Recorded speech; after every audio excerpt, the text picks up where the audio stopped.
Hello students, welcome back to my channel. कैसे हो आप सब? उम्मीद करते हो बेटा सभी अच्छे होंगे और अपना ख्याल भी रख रहे होंगे। तो बेटा आज हम करने जा रहे हैं अपनी वर्कशीट नंबर 30 साइंस सब्जेक्ट की है 9th क्लास के लिए। ठीक है, और इसमें बेटा हम करने जा रहे हैं अपना गति वाला चैप्टर, जिसमें आज का टॉपिक क्या रहेगा? वेग रहेगा। और हिंदी मीडियम के बच्चों के लिए बेटा ये, इंग्लिश मीडियम के लिए अलग से है। ठीक है, तो चलिए स्टार्ट करते हैं। तो बेटा यहाँ पर जिज्ञासा और ज्ञान आपस में बातें कर रहे हैं वेग के बारे में।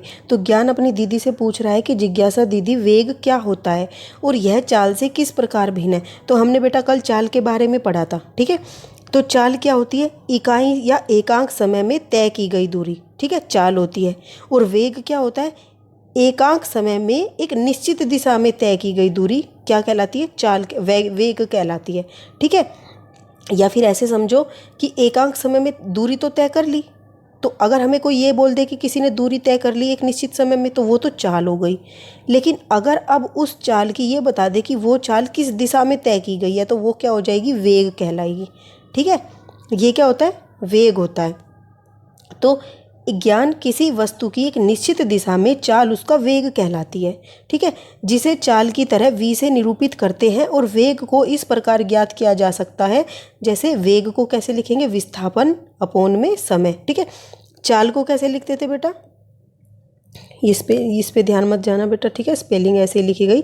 चाल का क्या है? चाल को हम s से डिनोट करते हैं। और क्या होती है? दूरी बटे में समय होती है। ठीक है, तो ये क्या हो गई? चाल हो गई। डी और टी से डिनोट करते हैं। अब वेग क्या होता है बेटा? वेग को हम वी से डिनोट करते हैं। और इसमें दूरी की बजाय क्या आ जाता है? बस विस्थापन। ठीक है, बाकी नीचे क्या रहेगा? समय रहेगा। ओके, और ये टी है, और विस्थापन को भी डी से ही डिनोट करते हैं। ठीक है, या फिर तुम एस से डिनोट कर लो। ठीक है, डी की बजाय एस से डिनोट करो, छोटे। और ये वाला तुम बेटा बड़े वाला एस बना लेना। ओके, तो ये समझ में आया चाल और दूरी क्या होती है। इसको ऐसे भी समझो कि अगर तुम्हारी मम्मी है, तुम्हारी मम्मी बोलती है कि तुम सब्जी ले आओ दुकान से, तो तुम्हें जाते हो, फिर क्या, और तुमने पूछा कि मतलब कहाँ जाना है, तो तुम्हारी मम्मी ने बताया कि 5 किलोमीटर चले जाओ। ठीक है, तो तुम्हें मिल जाएगी दुकान। तो तुम बेटा अपने घर से 5 किलोमीटर चल दिए। अब किस साइड गए ये नहीं पता, इधर चले या इधर चले। ठीक है, तो तुम इस साइड चल दिए, लेकिन दुकान तो इस साइड थी। ठीक है, तो तुम्हें दुकान नहीं मिली, तुम वापस घर पे आ गए। तुम बोल रहे हो कि मुझे दुकान नहीं मिली। फिर तुम्हारी मम्मी ने कहा कि तुम 5 किलोमीटर चलो और अपने उल्टे हाथ के साइड चलो। तो तुम जब दोबारा गए तो तुम्हें दुकान मिल गई। तो इन दोनों में क्या अंतर है बेटा? पहले तो तुमने सिर्फ क्या चली? चाल चली। ठीक है, और तुमने कोई दिशा नहीं, मतलब तुम्हें कोई दिशा नहीं बताई गई थी, तो वो तुम्हारी चाल कहलाएगी। लेकिन अब तुम्हें क्या बताई गई है? दिशा बताई गई है, तो तुम उस दिशा में चले हो, तो तुम्हारा ये क्या है? वेग है। ठीक है, और ये बेटा हमेशा पॉजिटिव होती है और ये हमेशा नेगेटिव होती है। अब ये नेगेटिव क्यों होती है? तो तुम इसको ऐसे देखो कि ये लाइन मैथ में पढ़ते होंगे। ठीक है, ये 0 होता है, नंबर लाइन होती है। ठीक है, तो इसमें ये 1 होता है, ये 2 होता है, ये 3 होता है और ये 4 होता है। ठीक है, ये 5। ऐसे इधर -1, -2, -3 और -4। ठीक है, तो बेटा तुम यहाँ पर खड़े होते हो ओरिजिन पर। हम मानते हैं हमेशा कि हम ओरिजिन पर खड़े होते हैं। तो इस ओरिजिन से तुम बोल रहे हो कि मैं इस दिशा में चला, तो तुम्हारी चाल कैसी होगी? पॉजिटिव हो गई। ठीक है, अब तुम यहाँ से क्या किया? तुमने फिर वापस चला, तो अब तुम्हारी दिशा उल्टी हो गई, बदल गई। तो इसका मतलब क्या हो गया? नेगेटिव हो गई। तो अब अगर तुम इस पॉइंट तक पहुँचे यहाँ से और फिर वापस यहीं पर आ गए, तो देखो तुमने पहले 5 किलोमीटर दूरी तय कर ली थी।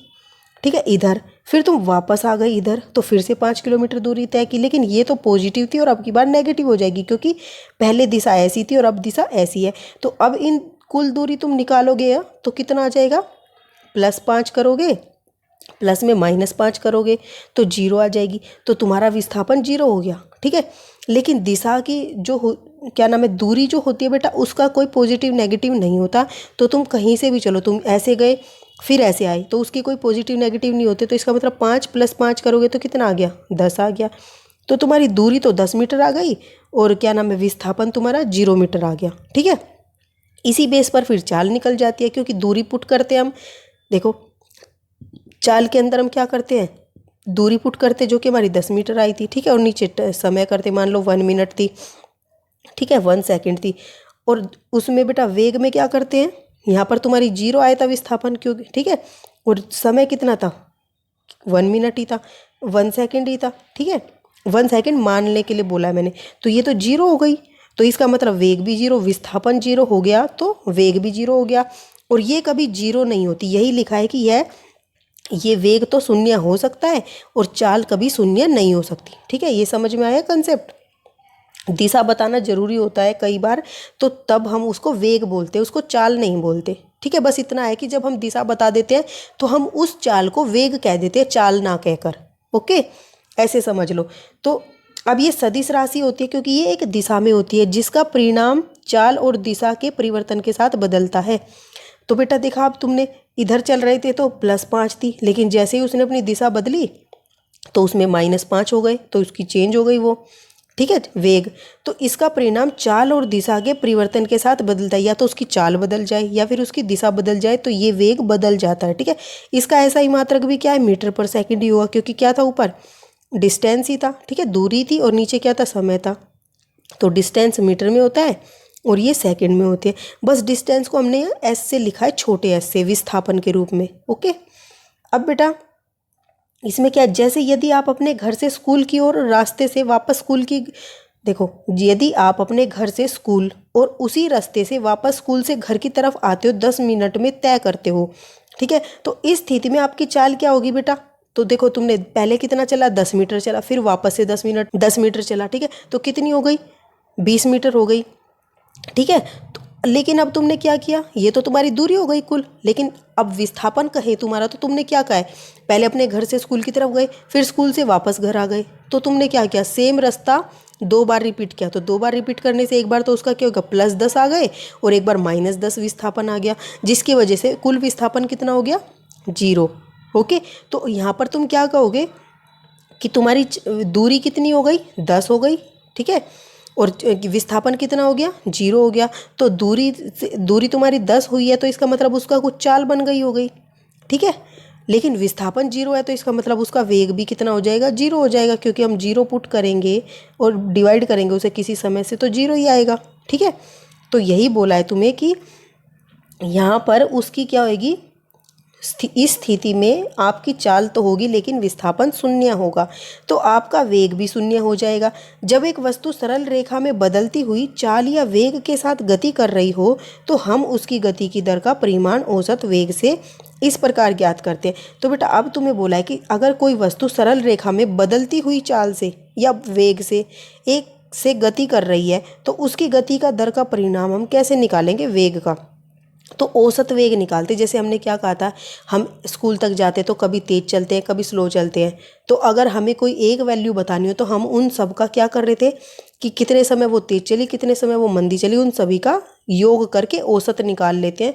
तो इसी तरीके से वेग की भी औसत निकल जाती है। तो इसका निकालने का फॉर्मूला अलग होता है। इसमें क्या करते हैं, हम प्रारंभिक वेग लेते हैं और अंतिम वेग लेते हैं और उसको 2 से डिवाइड कर देते हैं। ठीक है, तो मान लो पहला वेग आपका क्या था, जब आप स्कूल से घर तक गए तो उस टाइम का वेग क्या था, 1 था। फिर वापस स्कूल से घर आए तो 2 था। अब इन दोनों को क्या कर दोगे, 2 से डिवाइड कर दोगे, तो तुम्हारा ये औसत वेग आ जाएगा। ओके, अब बेटा ये पूछ रहा है कि दीदी हम यह कब कह सकते हैं कि एक वस्तु की समान गति में, एक वस्तु समान गति में है अथवा नहीं, और ऐसी स्थिति में वस्तु के वेग का क्या होता है। ठीक है, तो हमने पढ़ा था बेटा कि दूरी जो होती है वो मतलब गति जो होती है वो 2 तरीके से करते हैं। एक समान गति होती है और एक असमान गति। एक समान क्या होती है, जब हम एक ही चाल से चलते जाते हैं, ना तेज होते ना धीमे। और एक गति होती है जब हम बदलते रहते हैं, जैसे बस कभी चलती है कभी रुकती है रेड लाइट पर, फिर से तेज हो जाती है, फिर रुक जाती है स्टैंड पर, फिर चलती है, तो वो असमान गति है, एक जैसी गति नहीं कर रही। लेकिन एक समान गति में क्या होता है, वो एक जैसी ही गति करती है। ठीक है, तो ज्ञान, यदि एक वस्तु सीधी रेखा में गति करते हुए समान दूरी समान समय में पूरी करती है।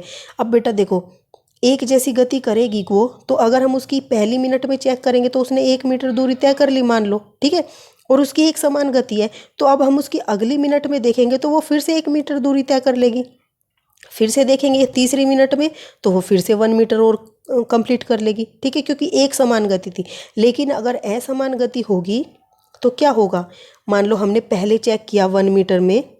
ठीक है, तो 1 मीटर में उसकी कितनी थी, यहाँ पे क्या है, 1 मीटर दूरी है, उसने क्या की, तय की, ठीक है, 1 मिनट में। फिर हमने दोबारा से मतलब चेक की, अब की बार उसने अपनी चाल तेज कर ली थी, तो उसने क्या किया, 1 मीटर में कितना तय कर लिया, 2 मीटर के बराबर तय कर लिया। तो इस बार 1 मिनट के अंदर कितना हुआ, 2 मीटर तय कर लिया उसने, ठीक है।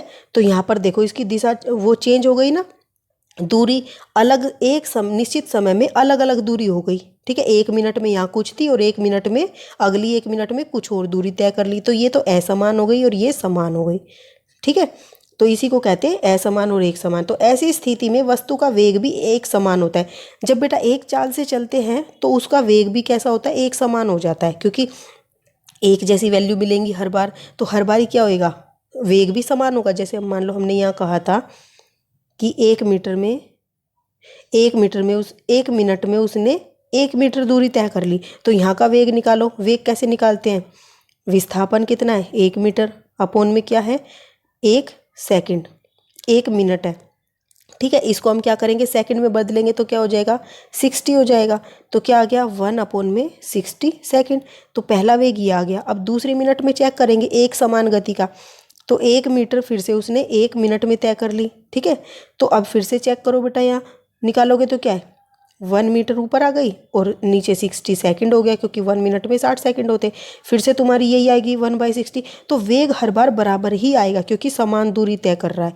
लेकिन अगर अलग होता, जैसे इस बार 1 मिनट में उसने 1 तय की थी और अब यहाँ पर 2 कर ली, असमान होगी। तो यहाँ पर देखो पहले में तो 1/60 आया था, दूसरे में क्या हो जाएगा, 2 मीटर तय की और 1 मिनट में तय की, तो क्या हो गया, अब की बार 1/30 आ गया, ठीक है। तो ये क्या हो गई, इसकी असमान गति हो गई, ठीक है। तो एक जैसी चाल से नहीं चलते तो असमान हमें वेग मिलता है उसका, परंतु यदि वस्तु अलग अलग दूरी अलग अलग समय में तय करती है तो वह असमान गति में होती है। ऐसी स्थिति में उसका वेग भी असमान हो जाता है। इसे 2 प्रकार में विभाजित किया जा सकता है। तो बेटा इसको 2 तरीके से विभाजित किया जाता है, त्वरण गति और मंदन गति, ठीक है। तो इस गति में वस्तु का वेग समय के साथ लगातार बढ़ता है, त्वरण गति में। लेकिन मंदन में क्या होता है, इस गति में वस्तु का वेग समय के साथ लगातार घटता रहता है, ठीक है। जैसे कोई चल रहा था और उसने अपनी चाल धीरे धीरे कर ली, तो ये मंदन गति में आ गया। और एक चल रहा था धीरे धीरे से तेज हो गया, तो वो किस में आ गया, त्वरण गति में। समय के साथ उसकी चाल बढ़ रही है, ठीक है। अब नीचे आपको एक क्वेश्चन दिया है बेटा कि उदाहरण, यदि एक साइकिल सवार बिंदु ए से बिंदु बी के बीच 40 मीटर लंबे सीधे पथ पर बिंदु ए से बिंदु बी पर जाकर वापस बिंदु ए पर आने में 40 सेकंड का समय लेता है, ठीक है। मतलब तुम्हें ये 2 बिंदु बता दिए, ए है और ये क्या है, बी है। तो वो क्या करता है, और इनके बीच का डिस्टेंस क्या है, 40 मीटर, ठीक है, 40 मीटर है। तो पहले ए से बी पर जाता है और फिर से क्या करता है, बी से ए पर आता है, और इसमें वो कितना टाइम ले रहा है, 40 सेकंड का, 40 सेकंड का समय ले रहा है, ओके। और 40 मीटर की दूरी है, तो उसकी चाल और वेग ज्ञात करो। तो बेटा चाल कैसे निकालते हैं हम, चाल होती है हमारी तय की गई दूरी अपोन में समय, ठीक है। तो तय की गई दूरी कितनी हो गई, पहले यहाँ से यहाँ तक गया 40 मीटर दूरी, फिर वापस आया तो फिर 40, तो 40 कितने हो गए, 80 हो गए, ठीक है। तो दूरी उसकी कितनी हुई, 80 मीटर हो गई। लेकिन ए बिंदु से बिंदु बी आएगा यहाँ, ठीक है, बी के बीच का न्यूनतम दूरी कितनी होगी बेटा, 40 मीटर हुई, ठीक है। एक बार गया फिर दोबारा आ गया, तो उसने टोटल कितना हुआ, एक बार तो 40 प्लस के हो गए, विस्थापन की बात कर रहे हैं, और एक बार वापस उल्टी दिशा में चला तो -40। तो दोनों को प्लस करेंगे तो 0 आएगा, तो हमारी 0 आ गई विस्थापन, ठीक है। तो और कुल समय कितना था, 40 सेकंड था दोनों बारी। तो अब निकालो, इसको क्या करेंगे, दूरी अपोन में समय कितना है, 40 सेकंड, तो डिवाइड कर दो, यहाँ पे 2 मीटर पर सेकंड आ गया हमारा चाल। वेग में बेटा क्या है, विस्थापन हमारा 0 है और समय कितना था, 40 सेकंड था। तो लेकिन वेग विस्थापन 0 है, तो ये भी क्या आ गई, 0 मीटर पर सेकंड आ गई, ओके। थोड़ा समझने वाला है बेटा, ध्यान से समझोगे तो समझ आ जाएगा, 1-2 बार ढंग से क्वेश्चन भी करोगे तो इसके, ओके। अब बेटा इसके कुछ क्वेश्चन करते हैं। तो सबसे पहले थर्ड क्वेश्चन देखो, यदि एक मोटरसाइकिल एक खाली हाईवे पर एक निश्चित वेग से जा रही है, अपनी चाल नहीं बदल रही, ठीक है, ठीक है, तो चाल नहीं बदल रही, तो यह किस प्रकार की गति का उदाहरण है? तो चाल नहीं बदल रही तो मतलब समान है, तो इसका मतलब ये एक समान गति का उदाहरण है या एक समान वेग का उदाहरण है। ठीक है, अब बेटा इसका फर्स्ट सेकंड क्वेश्चन देख लेते हैं। बेटा आपका फर्स्ट क्वेश्चन क्या था? वेग तथा चाल में अंतर बताओ। तो वेग क्या होता है? किसी वस्तु द्वारा एक इकाई समय में एक निश्चित दिशा में तय की गई दूरी वेग कहलाती है। दिशा आ गई इसमें, ठीक है। किसी वस्तु द्वारा एक इकाई समय में किसी भी दिशा में तय की गई दूरी चाल कहलाती है। जब हमें दिशा ना बताई गई हो तो वो चाल कहलाती है, और अगर हमें दिशा बता दे तो वो क्या बन जाएगी? वेग बन जाएगी। ठीक है, यह एक सदिश राशि है, मतलब इसमें दिशा होती है। यह एक अदिश राशि है, मतलब इसमें दिशा नहीं होती।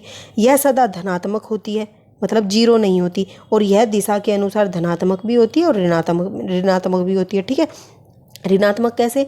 अगर इस बिंदु पर खड़ा है, अगर इधर चलेगा तो वो क्या होगी? प्लस होगी, और इधर चलेगा तो वो माइनस मानी जाएगी। ठीक है, यदि एक कार 100 मीटर की दूरी तय कर रहे हैं 25 सेकंड में तय करती है। ठीक है, 100 मीटर की दूरी को 25 सेकंड में तय कर रही है, तो उसका वेग ज्ञात कीजिए। तो क्या दिया है आपको? विस्थापन दिया है। ठीक है, वेग पूछा है तो हम क्या मानेंगे? विस्थापन कितना दिया गया, यानी कि तय की गई दूरी कितनी दी गई है? 100 मीटर दी गई है। आप इसको डी से डिनोट करो चाहे एस से, और लिया गया समय कितना है? टाइम 25 सेकंड है। ज्ञात क्या करना है? वेग निकालना है। तो कैसे ज्ञात करोगे? तो बेटा जैसा कि हम जानते हैं वेग क्या होता है? विस्थापन अपॉन में समय। इसको डी मानो चाहे एस मान लो। ओके, तो यहाँ पर विस्थापन 100 था और समय 25 था, तो 4 मीटर पर सेकंड आ गया। इसलिए क्या हो गया? कार का वेग 4 मीटर पर सेकंड है। ठीक है, तो ये आपका क्वेश्चन था। तो बेटा उम्मीद करती हूँ आपको ये अच्छे से समझ आ गए होंगे टॉपिक। कोई डाउट रहा हो तो बेटा दोबारा से वीडियो को देख लेना, थोड़ा सा डाउटफुल है, लेकिन एक दो बार पढ़ोगे तो आपको समझ आ जाएगा कि क्या चीज़ें हैं ये। ठीक है, तो चलिए बेटा इस वीडियो में इतना है। अपना नेक्स्ट टॉपिक नेक्स्ट वीडियो में करेंगे। तब तक के लिए ऐसे हंसते रहिए, मुस्कुराते रहिए, पढ़ते रहिए और आगे बढ़ते रहिए। Thank you.